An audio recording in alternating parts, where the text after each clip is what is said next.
ఓం సాయిరామ్. ద్వేషం అనే పదములో ద్వే అని మనము సంబోధించినప్పుడు వేగా పలుకుతుంది. ద్వే అన్నప్పుడు వే అనే అక్షరం మనకి పలుకుతూ ఉంటుంది. అనగా ద్వేషం అంటే మనకి ఎలా అనిపిస్తుంది అంటే ద్వేలో వే కనపడటం ద్వారా వేషంగా కనపడుతుంది. ద్వేషంలో వేషం కనిపిస్తుంది అనేది మనము గ్రహించాలి. మరి ఇలాంటి వేష ముసుగులో జరిగేది అంతా కూడా శత్రుత్వమే. మనకి ఆ విషయం తెలీదు. చాలామంది కూడా వేష ముసుగులో మనకి శత్రుత్వంతో మన ముందు మన కళ్ళ ఎదుట ఆ ముసుగు వేసుకుని కనబడుతూ ఉంటారన్నమాట. వేషంతో రగిలిపోతూ వేషం వేసుకొని నటించే వాళ్ళు ఎంతోమంది ఉన్నారు అనేది మనం గ్రహించాలి. వాళ్ళు ఎలా అంటే మిత్రులలో ద్వేషం ఉన్నవారు ఉన్నారు, శత్రువులలో ద్వేషం ఉన్నవారు ఉన్నారు, బంధువులలో ద్వేషం ఉన్నవారు ఉన్నారు, బంధువులలో ద్వేషం ఉన్నవారు ఉన్నారు, రక్త సంబంధీకులలో ద్వేషం ఉన్నవారు ఉన్నారు, అలాగే సంబంధీకులు కాని వారిలో కూడా ద్వేషం ఉన్నవారు కలరు. ఎదిగే వాడిపై ద్వేషం, ఒదిగి ఉండేవాడిపై ద్వేషం కనిపిస్తుంది. తీయని మాటల పెదవులలో ద్వేషం, పదవుల కోసం ప్రాకులాడే వారిలో ద్వేషం కనిపిస్తుంది. బంధాలలో ద్వేషం, అనుబంధాలలో కూడా ద్వేషం కనిపిస్తుంది. రంగములో ద్వేషము, సంఘములో కూడా ద్వేషంతోనే కనిపిస్తూ ఉంటుంది. ఇది మనం గ్రహించవలసినటువంటి విషయం. ఇలా చూస్తూ వెళితే ద్వేషం అంతా ఉంది, అంతా కూడా ఆ ద్వేషం కనిపిస్తుందనే విషయం మనం తెలుసుకోవాలి. కానీ వేష ముసుగులో కనిపించగా నటిస్తున్నాం. ఈ ద్వేషము ద్వారా నటించే అలాంటి వాళ్ళు ఎంతోమంది ఉన్నారు అనేటువంటి విషయం మనం తెలుసుకోవాలి. ద్వేషంతో కాలాన్ని వృధా కూడా చేసుకుంటున్నాం. మనము ఆ ఒకరిపైన ద్వేషం కలిగి ఉన్నప్పుడు ఎలా ఆ శత్రుత్వం ద్వారా మనం పగ తీర్చుకోవాలి, ప్రతీకారం తీర్చుకోవాలనే ఒక ఉద్దేశంతో కాలాన్ని కూడా మనము వృధా చేసుకుంటున్నాం. దీని ద్వారా మనకేమవుతుందంటే ఒక్కొక్కసారి ఆ ద్వేషం వలన ఆ మాయ కమ్ముకొని ఆ పగ తీరిన వాళ్ళు ఉన్నారు, తీరకపోయిన వాళ్ళు కూడా ఉన్నారు. తద్వారా వారు చేసినటువంటి ఆ కర్మానుగుణంగా జనన మరణ అనే చక్రములో, ఆ రంగుల రాట్నంలో పడి అలా తిరుగుతూనే ఉన్నారు అనేది విషయం మనం తెలుసుకోవాలి. అందుకనే శ్రీ సాయి సచ్చరిత్ర కనుక మనము 47వ అధ్యాయం కనుక మనము శ్రవణం చేసి ఉంటే మనకు తెలుస్తుంది. గ్రంథ రచయిత హేమాడ్ పంత్ గారు చాలా గొప్ప ఆ కథలో నీతిని చెప్పారు. నిజానికి సాయి సచ్చరిత్ర వ్రాసినది సాయిబాబా గారే.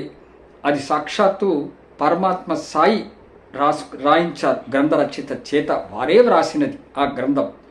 కాబట్టి ఈ 47వ అధ్యాయంలో మనకి పాము కప్ప అనే ఒక కథ కూడా వస్తుంది. అది సాక్షాత్తు సాయిబాబా గారు చెప్పినటువంటి విషయం. అది ఈ కథలో మనం సచ్చరిత్ర కనుక 47వ అధ్యాయంలో గ్రంథ రచయిత ఆ కథ అయిన తర్వాత ఒక గొప్ప నీతి చెప్తారు. అది ఏంటంటే, ఎవరు చేసిన దానిని వారే అనుభవించి తీరాల్సిందే, ఇతరులతో గల సంబంధము అన్నిటినీ బాధను కూడా అనుభవించాల్సిందే అనేటువంటి విషయం చెప్పారు. అలాగే ఎవరితోనైనా శత్రుత్వం ఉంటే దాని నుండి విముక్తి పొందాలి అని కూడా సూచించారు ఈ కథ ద్వారా. శత్రుత్వ శేషము ఉంటే దానికి తగిన బాధ పడాల్సిందే అని కూడా గ్రంథ రచయిత ఆ నీతిలో చెప్పారు. సాయిబాబా గారే స్వయంగా ఈ కథని ఒక బాటసారి కలిసినప్పుడు చెప్పారు, పాము కప్ప కథ గురించి. ఆ బాటసారి బాబా దగ్గర వచ్చి కూర్చున్నప్పుడు మరి చిలుము తాగుతుంటే ఆ బాటసారి బాబా ప్రక్కన కూర్చుని ఆ చిలుమును వెలిగించేటప్పుడు ఒక కప్ప బెకబెకలాడుతూ ఉంటే ప్రశ్నిస్తాడు బాటసారిని బాబాని, బాబా అదేమిటని. అప్పుడు బాబా చెప్తాడు, పూర్వజన్మలో అవి రెండు కూడా చేసుకున్నటువంటి ఆ కర్మ వారి ద్వారా ఈ జన్మలో అనుభవిస్తున్నాయని చెప్పడం జరుగుతుంది బాబా గారు.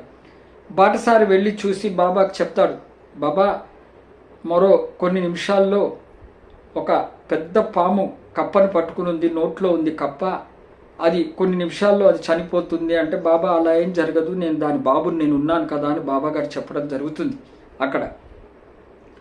అంటే వారు ఆ కథను కనుక మనం సచ్చరిత్రలో పూర్తిగా చదివితే వారిద్దరి మధ్యన ఈ ద్వేషం ద్వారానే వారు చివరికి పాము కప్పగా జన్మించడం జరిగింది. ఆ ద్వేషం వలననే వారు అధోగతి పాలయ్యారు. మానవ జన్మ నుంచి వారు ఒక కప్ప పాముగా జన్మించారు. మరి ద్వేషము ఆ జన్మ మారినప్పటికీ కూడా, మానవ జన్మ మారినప్పటికీ కూడా పాము కప్పగా ఆ వీరభద్రప్ప చెన్న బసప్ప అనే ఇద్దరు కూడా జన్మించినప్పటికీ కూడా వారిలో ద్వేషం పోలేదు. అంటే చూడండి, ద్వేషం ఎంతగా అది మనం కనుక పట్టుకుంటే అది ఎంతగా జీవితాన్ని మనల్ని మార్చివేస్తుంది. అట్లాంటి మానవ జన్మను కోల్పోయి అధోగతి పాలయ్యారనే విషయం గ్రహించుకోవాలి. కాబట్టి బాబా మనకి చెప్పారు, శత్రుత్వం కానీ, రుణము కానీ, హత్య కానీ ఇలాంటివి ఏది కూడా మనం శేషాన్ని ఉంచుకోకూడదు. ఇది మనం ఉంచుకుంటే దానికి ఫలితం మనకు తప్పకుండా అనుభవించి తీరాల్సిందే. ఇలాంటిది మనము గ్రహించాలి సచ్చరిత్రలోని విషయం. ద్వేషం అనేది శత్రుత్వం. ఈ శత్రుత్వం కూడా ఎవరూ కూడా మనం ఉంచుకోకూడదు. కాబట్టి మన నిత్య జీవితంలో అనేక సందర్భాల్లో మనకి ఎదురవుతుంటాయి, కొన్ని బాధాకరమైన విషయాలు కలుగుతూ ఉంటాయి ఒక్కొక్కరి ద్వారా. అంత మాత్రమున వారిపైన మన శత్రుత్వం పెట్టుకొని మళ్ళీ తర్వాత మనం కలుసుకున్నప్పుడు ఆ ద్వేషం అనులో వే అనే అక్షరాన్ని మనం పట్టుకొని వేషం వేసుకొని నటించకూడదు. మనం ఆ సమయంలో మన ఇష్టదైవమైనటువంటి సద్గురువుని మనం స్మరణం చేసుకొని మనము ఆ ద్వేషాన్ని వదిలించుకోవాలి. ఎందుకంటే దాని పరిణామం ఎంతగా మనకి ఆ అధోగతి పాలవుతామో అనేటువంటి చెన్నబసప్ప వీరబసప్ప కథలో మనకు తెలుస్తుంది. కాబట్టి అలాంటి వేషముసుగులు వేసుకోకుండా మనము ఏదైనా కూడా సాయినాథార్పణమస్తు అని సమర్పించుకొని మనము యథావిధంగా మనం ఎలా ఉన్నామో అలాగే ముందుకు వెళ్తూ ఆ సాయి చరణాలు పట్టుకుని ముందుకు వెళుతూ ఉండాలి. ఈ మన వేష ముసుగుని తొలగించుకోవాలి, ద్వేషాన్ని వదులుకోవాలి, అందరి ఎడల ప్రేమను పెంచుకోవాలి. ఇదే బాబా గారు కూడా చెప్పినటువంటి విషయం. సద్గురు సాయినాథ్ మహారాజ్కి జై.